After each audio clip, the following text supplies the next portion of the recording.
Bonjour à tous, bonjour à toutes, bienvenue sur Astroéthique, bienvenue dans les énergies de la nouvelle lune qui se forme dans le signe du Verseau ce jeudi 11 février vers 20h, 20h09, 20h05, 20h09 heure de Paris.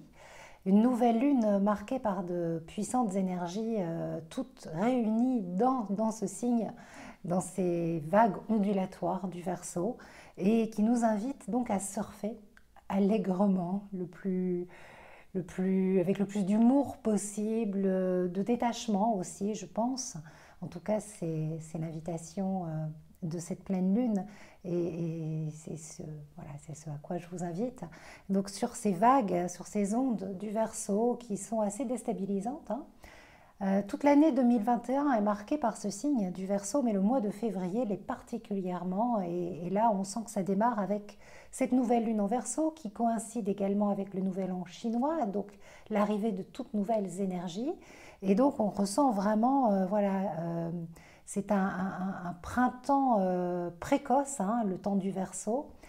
Le temps du Verseau, c'est le moment où on se branche sur le futur pour le prévoir avec cette maxime que j'aime beaucoup, cette petite citation que je vous avais fait réciter à haute voix lors d'une conférence avec Patrick Gianni à l'époque à Paris, où je disais j'avance vers mon futur avec confiance, amour et curiosité. Et c'est vraiment, voilà, ce qu'on devrait, voilà, fermer les yeux, venez, on le fait là maintenant, c'est en ce temps du Verseau, j'avance vers mon futur avec confiance, amour et curiosité. Vous pouvez vous le répéter plusieurs fois et sentir vraiment l'énergie qui change. Hein, plus vous le dites avec conviction, plus ça sera ancré en vous. Alors cette petite répétition, c'est vrai qu'en ce moment ça peut paraître du « bon allez, j'y crois, oh yeah !» alors qu'en fait c'est très difficile. C'est très difficile parce que ces énergies du Verseau, qui sont vraiment à l'honneur en février et en 2021, elles sont extrêmement déstabilisantes. Le Verseau, c'est le signe des paradoxes. C'est le signe de tout et son contraire.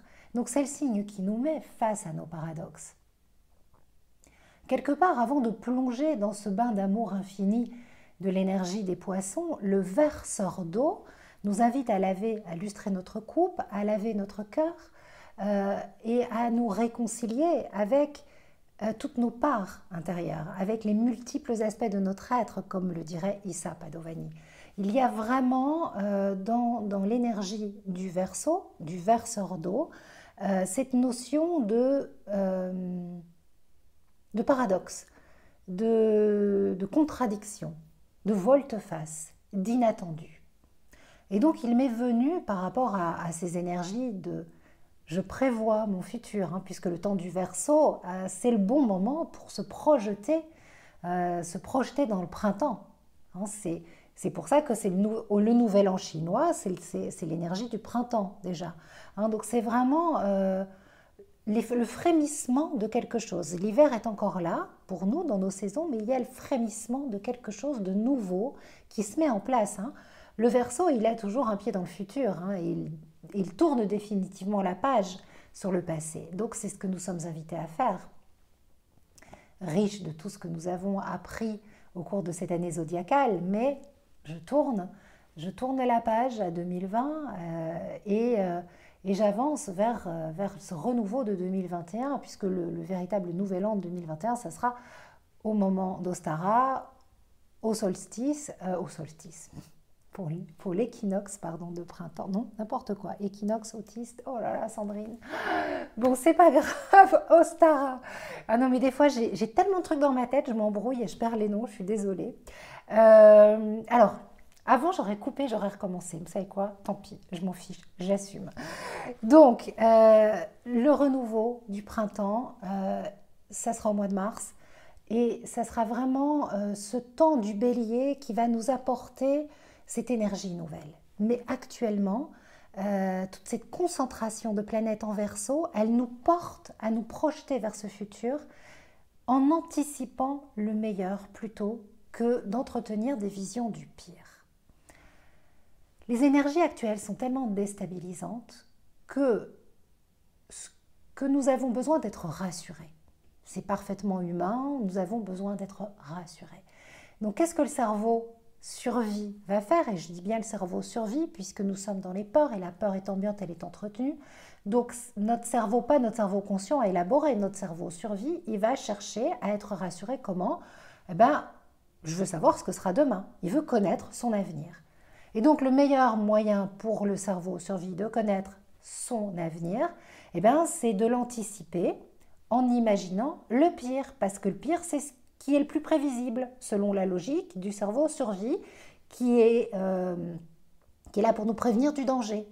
Et donc, on entretient cette vision du pire, ça rétrécit notre champ de vision, ça augmente notre niveau de stress, ça nous enferme dans une espèce de petit trou où le mental tourne en rond, et où les perspectives s'amenuisent, et surtout, on vit des stress par anticipation. Et ces stress par anticipation sont extrêmement bien sûr mauvais pour notre santé, et surtout on ne laisse pas de place à l'inattendu du Verseau, signe de tous les paradoxes, signe des volte-face. Avec cette énergie de tout prévoir à l'avance, qui a été prise, qui a été puissante dans les médias où depuis le mois de janvier on parle de confinement. Ah ben non, finalement pas de confinement. C'est ça l'effet de surprise du Verseau. Et on est, à mon sens, enfin c'est la réflexion que je me faisais, je me dis en fait au bout du compte on est clairement pas au bout de nos surprises. Bonne ou mauvaise, on verra bien. Mais je préfère partir du principe que ce qui nous attend, c'est des jolies surprises. Et puis, j'ai discuté avec mon amie Natacha, que vous connaissez peut-être si vous êtes sur le groupe Abondance Lunaire, puisque c'est elle qui vous accueille sur le groupe Facebook. Et on échangeait sur la possibilité, sur est-ce qu'on va créer sur quel support média, sur quel réseau nous allons créer le groupe Happy Moon. J'y reviendrai tout à l'heure, mais on parlait donc de choses et d'autres. Et elle est élève de Arnaud Rioux qui dit très justement, enfin elle me disait qu'il lui a dit, je ne suis que les histoires que je me raconte. Nous ne sommes que les histoires que nous nous racontons. Alors autant nous raconter des belles histoires. Parce que c'est sûr que si on a la vision du pire, on se raconte de bien vilaines histoires. Et donc on met une vibration bien dense, bien lourde. Et dans cette vibration dense, on a la vision qui se rétrécit. Parce que pourquoi on a les visions qui se rétrécissent pour mieux voir le danger. Mais cette vision qui se rétrécit, elle nous empêche de tourner notre regard sur toutes les jolies choses de la vie. Donc l'invitation pour moi en ce moment, vraiment, c'est tournons notre regard vers toutes les jolies choses de la vie. En même temps que je vous dis ça, j'ai mon regard, j'ai devant moi une belle baie vitrée avec un beau ciel. Et voilà, et je m'entraîne tous les jours, quotidiennement, à tourner mon regard vers les jolies choses de la vie. Histoire de brancher mon cerveau sur de belles perspectives. Et surtout, le challenge, c'est d'avancer vers notre futur sans chercher à le connaître. Voilà. Sans chercher à le connaître, vivant l'instant. Si on ne cherche pas à le connaître, et on se dit, la vie est pleine de surprises, on est dans la conscience élaborée. Si on cherche à le connaître, si on veut savoir ce que sera demain, on est dans une anticipation forcément par la peur, parce que c'est le cerveau survie qui prend le relais, et qui, lui, c'est plus fort que lui. Alors, on tombe plus ou moins dans le piège. D'ailleurs, moi, c'est quelque chose que j'ai fait pendant des années. Je suis Verseau et astrologue. Et à la base, ma motivation, mon élan premier, c'était je veux savoir ce qui va m'arriver demain. Attention. Voilà, donc c'est un gros travail personnel sur moi, quelque chose vraiment auquel je suis attentive depuis des années, et je me suis vue repartir dans mes vieux mécanismes d'anticipation par la peur, et je me suis pris en flag, et je me corrige, mais si vous saviez comme je me corrige en ce moment, je me corrige parce que je sais que c'est pas bon.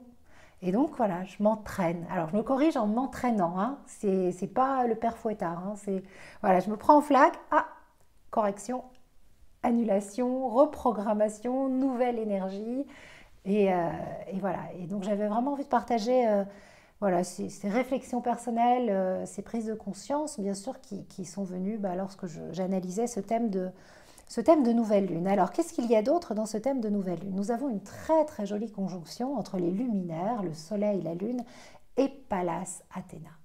Pallas Athéna, j'aime cet astéroïde, et alors c'est un énorme clin d'œil parce que c'est avec elle que nous allons boucler les blessures de l'âme. Avec Valérie, on a rendez-vous jeudi pour enregistrer la vidéo, donc c'est quand même un gros clin d'œil parce qu'on a pris le rendez-vous j'ai pas regardé la carte du ciel du 11, hein. J'avais même oublié que c'était la nouvelle lune ce jour-là. Et donc voilà, je pense qu'elle va bien nous accompagner pour ce dernier opus. Justement, c'est le principe c'est l'esprit d'intelligence. Pallas Athéna, hein, elle sort, c'est l'énergie de la tête bien pensante, de la conscience élaborée. Elle nous invite clairement à utiliser au maximum cette énergie de la conscience supérieure. Hein, donc c'est faire la part des choses.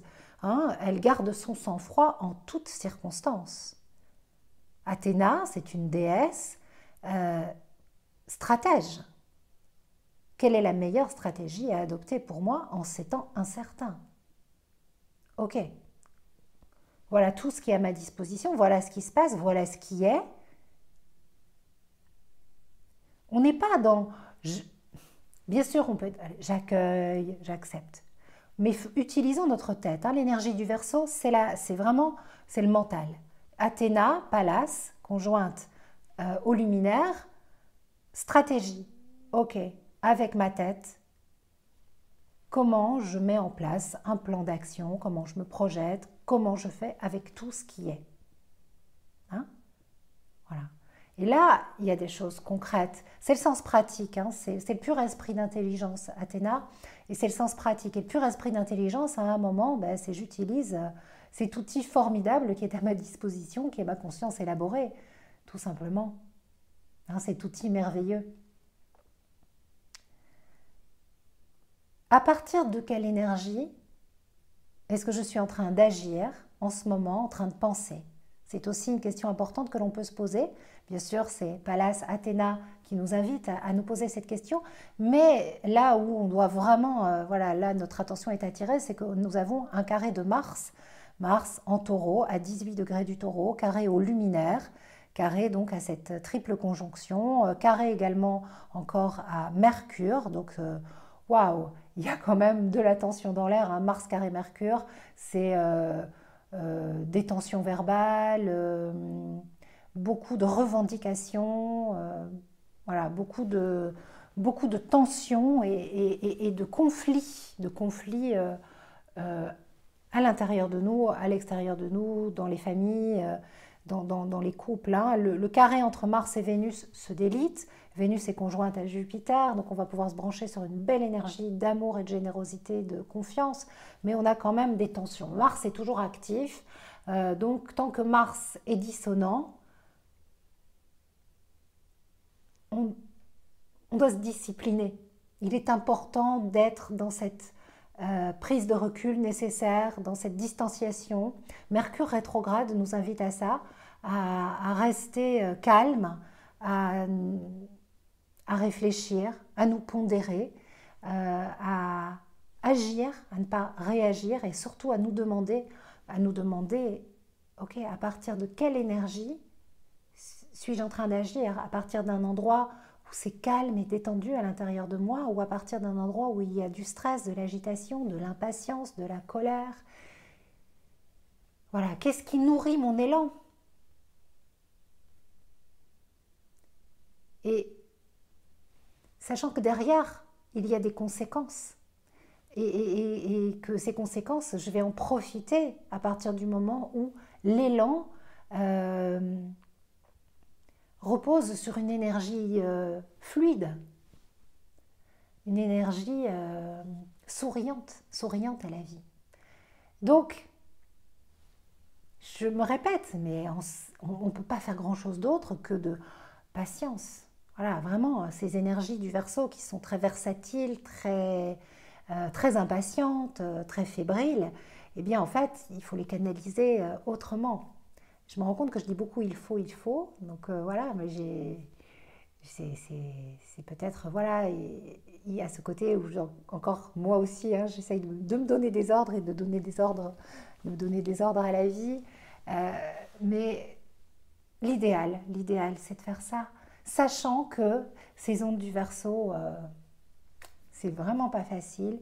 Et surfer allègrement sur cette vague de l'inattendu, c'est un sacré challenge. Mais bon, on est conviés dans ce grand jeu de l'existence. Alors, eh ben, disons-nous que c'est un jeu auquel on joue et que ben, ce jeu, on a toutes les capacités voilà, de bien s'y amuser. Voilà. Et voyons ça comme une expérience. J'ai une amie Verseau qui me disait, euh, très Verseau, je comprends pas ce qui se passe. Vraiment, je comprends pas. Je suis dans l'incompréhension. L'incompréhension, hein, l'incompréhension, c'est l'incohérence. Notre cerveau n'est pas en mesure de gérer l'incompréhension. Et l'incohérence, elle fait bugger, donc il cherche toutes les solutions pour s'enfuir. De là, solution, voir l'avenir, enfin ce que je vous ai expliqué. Hein. Et donc elle buguait. Et puis la fois d'après, avec beaucoup d'humour, parce qu'elle a cet humour, elle me dit c'est bon, j'ai décidé que je faisais une expérience. Elle m'a fait rire parce que franchement, s'il y a bien une personne qui ne sait pas gérer la frustration, c'est elle. Mais en fait, si, elle sait très bien le faire. Et donc, elle fait une expérience. Et bien voilà, on fait une expérience. C'est une expérience très, très intéressante, n'est-ce pas?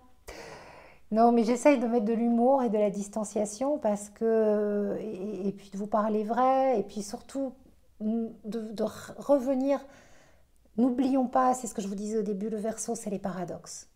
Donc, dites-vous bien que tout ce que je vous dis et je vous transmets, enfin, vraiment, avec tous mes paradoxes, voilà, je fais tout pour mettre ça en place, mais c'est pas toujours le cas. Il y a des fois où je suis une loque dans mon salon, en mode dépression totale, c'est trop long, j'en ai ras-le-bol et je gère pas du tout la frustration. Et c'est profondément humain et ça par contre je pense que c'est important, c'est ok de ne pas être bien, il faut, mais sachons l'accepter et l'accueillir, c'est le mieux. Euh, de toute façon, oui, tournons-nous vers les jolies choses de la vie. Sortir de l'illusion de la toute-puissance. Hein, voilà, oui, Athéna, elle nous enseigne ça, parce qu'elle est dans une illusion de toute-puissance par sa tête. C'est une tête bien pensante, mais attention. Euh, le défi d'Athéna, c'est d'accepter qu'elle est la fille de Métis. Elle n'est pas que la fille du père, et elle n'est pas que cette énergie yang. Euh, elle se coupe hein, finalement de son corps, de sa sensualité, de son énergie vénusienne. Hein, la déesse Athéna, elle a tout à gagner à se rapprocher d'Aphrodite pour pouvoir vibrer finalement au diapason de toutes ces énergies. Hein. Et finalement, Athéna, quand elle est tout dans sa tête, elle se coupe de sa vulnérabilité. C'est ce que je venais de vous dire. Accueillez votre vulnérabilité, accueillons pleinement notre vulnérabilité. Ça vient nous dire tellement de choses, ça nous renseigne sur nous et là où on en est. Et il y a une grande richesse dans cette vulnérabilité. La connexion entre Jupiter et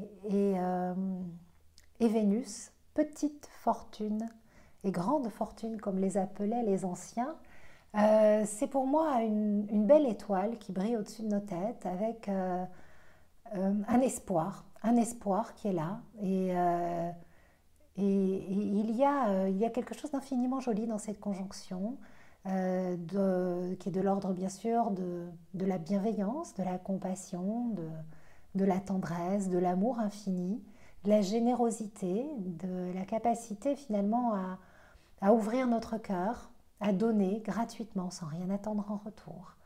Rien que pour le geste, pour le plaisir de donner et pour le plaisir de voir notre cœur s'agrandir et puis derrière notre vie s'agrandir naturellement, spontanément. Il y a de ça dans les énergies du Verseau, dans l'altruisme du Verseau et dans l'ère du temps, dans l'ère de cette nouvelle ère, de cette nouvelle année qui se prépare, nouvelle année zodiacale qui se prépare et nouvel an chinois qui commence, donc ces nouvelles énergies printanières qui sont là, de s'offrir, d'ouvrir son cœur et de tourner encore une fois notre regard vers les jolies choses de la vie. Voilà pour ces énergies. Je vous invite à aller écouter l'audio que j'ai enregistré, qui est également disponible si vous souhaitez le lire entièrement sur mon blog, à la rubrique blog, sur mon site Astroéthique. Bien sûr, bah, vous avez des petites pastilles voilà, que j'égrène de ci, de là dans les réseaux sociaux, sur Instagram et sur Facebook. Hein, donc, le piège, hein, voir le pire pour mieux le prévenir, dans une illusion de contrôler le futur, ça crée des peurs par anticipation qui rétrécissent notre champ de vision. Hein. Anticiper le meilleur plutôt que de souffrir par anticipation, ça me paraît quand même quelque chose d'important à faire. Anticipons le meilleur plutôt que de souffrir par anticipation. Hein, pure perte de temps. Et voilà, n'oublions pas bien sûr que nous ne sommes que les histoires que nous nous racontons, et donc autant nous raconter de belles histoires. Vraiment, racontons-nous de belles histoires. Ça ne veut pas dire enfuir la tête dans le sable et ne pas voir ce qui se passe, mais on a le droit de se raconter de belles histoires et, et puis de projeter le meilleur et d'anticiper le meilleur. Et n'oublions pas que le plus prévisible, avec les énergies du Verseau qui vont être très très actives en 2021, c'est l'inattendu, c'est les volte-face, c'est le coup de théâtre. Hein, alors c'est un petit peu du vaudeville, c'est un petit peu, oui, il y a un petit côté vaudevillesque avec le Verseau. On peut avoir l'impression qu'on est dans une pièce de Feydeau, mais jouée par des très mauvais acteurs et ça devient complètement loufoque et absurde. Bon ok, bon, voilà, on s'amuse. Voilà. Mais essayons de prendre part à cette pièce avec intelligence, avec humour, avec sens de l'abstraction et goût de l'expérience et curiosité et malice. Et voilà, bon, ben écoutez, je vous remercie pour votre écoute, pour votre fidélité. Je suis désolée, hein, je suis un petit peu en retard, mais j'étais vraiment occupée à boucler le Happy Moon. Alors, ben, ça y est, il est parti à l'impression, on a fait le travail de maquette. Vraiment, je suis très très contente du résultat de ce petit Happy Moon, donc il sera au format poche. Enfin, voilà, c'est un petit carnet que vous allez pouvoir emporter avec vous partout. Alors, à la différence du Moon Journal, on va se brancher sur les 12 phases de la Lune. En fait, le mouvement entre la Lune et le Soleil, c'est un mouvement. Les phases de la Lune, en fait, c'est en réalité un jeu d'ombre et de lumière entre la Lune, la Terre et le Soleil. Et dans ce jeu d'ombre et de lumière, les phases croissantes nous invitent à grandir en conscience vers un objectif, et les phases décroissantes nous invitent à grandir vers plus de conscience, à croître de l'intérieur. Et puis bien sûr, à chaque fois que la nouvelle lune se forme dans un signe, on se nourrit des énergies de ce signe pour vibrer les qualités de ce signe que l'on va choisir consciemment. Et donc c'est vraiment une belle aventure qui est la prolongation de Abondance lunaire, la roue des 12 talents que j'avais la joie de co-animer avec Valérie il y a, je crois, 3-4 ans. Et là, en fait, ça faisait longtemps que j'avais envie de mettre toutes ces phases, toutes les dates, hein, puisque c'est vraiment une chronologie que l'on peut suivre, et qui démarre avec le nouvel an zodiacal, enfin avec la nouvelle lune en bélier. Donc cette année, ce sera le 12 avril. Hein, et on va vivre les 12 lunaisons de l'année zodiacale ensemble. Mais j'avais vraiment envie qu'il y ait un petit support, voilà, ce petit livre qu'on puisse avoir avec soi, pour pouvoir vivre en harmonie avec ce cycle lunaire.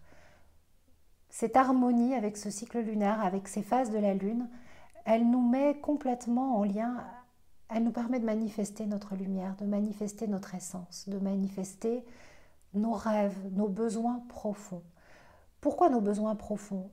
C'est les besoins de l'âme, puisque les intentions que l'on va émettre au moment du fin croissant de Lune, souvent, elles viennent d'un élan spontané, elles sortent de la subjectivité lunaire et donc elles manquent parfois un petit peu d'objectivité. Elles doivent passer au tamis d'une conscience lumineuse au travers des énergies croissantes de la Lune. Le moment de l'apogée de la pleine Lune, c'est un moment où on revisite nos intentions dans une claire conscience lumineuse en regardant un petit peu ce qui s'est passé, si tout ça s'est noté, puis qu'on a fait des rituels de magie lunaire. Enfin, attention, hein, les rituels, c'est des choses très concrètes. Hein, on est bien ancré dans le programme Happy Moon. Il n'y a pas de, c'est pas perché. Hein. Même si je suis très perchée, mais il y a un côté voilà très ancré. Et ensuite, voilà, on décroît, mais en fait, on croit de l'intérieur et on se détache et on se libère et on fait voilà. On vibre ensemble. Hein. Pourquoi ensemble? Parce qu'on va partager voilà, nos expériences sur un groupe. Et c'est là où je réfléchis encore. Hein. J'attends que Mercure soit revenu direct pour acter ma décision. Donc je vous dirai ça pour la prochaine vidéo. Voilà, donc tous les 2 jours, on a rendez-vous avec une nouvelle énergie lunaire, une nouvelle phase, une nouvelle vibration, euh, où il y a les énergies à la disposition. Voilà, je vous montre un petit peu là comment ça fonctionne dans le partage d'écran. Et puis ensuite, un petit exercice. Euh, voilà, je remercie de tout cœur Vanessa de Chic and Pepper qui a travaillé à la maquette avec beaucoup d'amour et qui a fait un travail remarquable en un temps record. Merci ma belle Vanessa. Voilà, vous voyez sa petite affiche là derrière, qui est les affiches Moon pour qu'elle fait. Enfin, elle fait des jolies choses. Allez voir le travail de Vanessa. Je remercie aussi Sandra, hein, Sandra Guérin, avec qui nous avons coécrit le Little Moon, mais qui relit tous mes textes et qui écrit de merveilleux poèmes qu'elle partage hein, sur Instagram, Graines de poèmes. Et puis je remercie du fond du cœur aussi bien ma sœur, voilà, toutes les personnes qui m'entourent, mon mari aussi qui m'a supportée alors que voilà, j'étais partie, voilà, je suis partie bien en tête et c'est vrai que j'ai travaillé très tard des fois le soir pour pouvoir boucler tout ça. Et puis je remercie Marie-Camille Mas que vous connaissez peut-être. On a fait un live et on va faire des lives régulièrement sur Instagram, qui est coach Life Force et qui a contribué au Happy Moon, qui sera un des piliers du temple lunaire dans lequel nous allons nous relier tout ensemble et qui nous propose de merveilleux exercices. Hein. C'est dans la partie magie lunaire, en fait, avec des exercices super. La méditation qu'elle nous avait fait faire, elle était incroyable. Voilà, et j'adore l'énergie de Marie-Camille, je vous la présenterai, elle va venir à la maison, on fera une petite vidéo comme ça, voilà, vous pourrez découvrir, mais en tout cas, voilà, je remercie toutes ces belles personnes, Natacha, bien sûr, qui sera présente voilà, qui sera un des piliers de ce temple lunaire dans le groupe, hein, dans le groupe Happy Moon, et puis bien sûr, vous qui allez, voilà, qui allez être aussi les piliers de ce temple. Voilà, je suis très heureuse de démarrer cette nouvelle aventure avec vous, ça me fait plaisir. Je vais préparer un petit audio, voilà, je repars aussi dans les audios, mais donc j'ai été dans une grosse phase de productivité, je prépare un petit peu, voilà, je m'offre du temps pour à nouveau communiquer avec vous par la voix, et en musique et en parole, et puis je vous prépare voilà, différentes petites choses pour qu'on prenne la vie du bon côté, qu'on se tourne vers le ciel étoilé, vers les jolies choses hein, de la vie. Et Dieu sait que l'astrologie, les planètes, mais ça c'est des jolies choses aussi. Gros bisous, à très bientôt, ciao.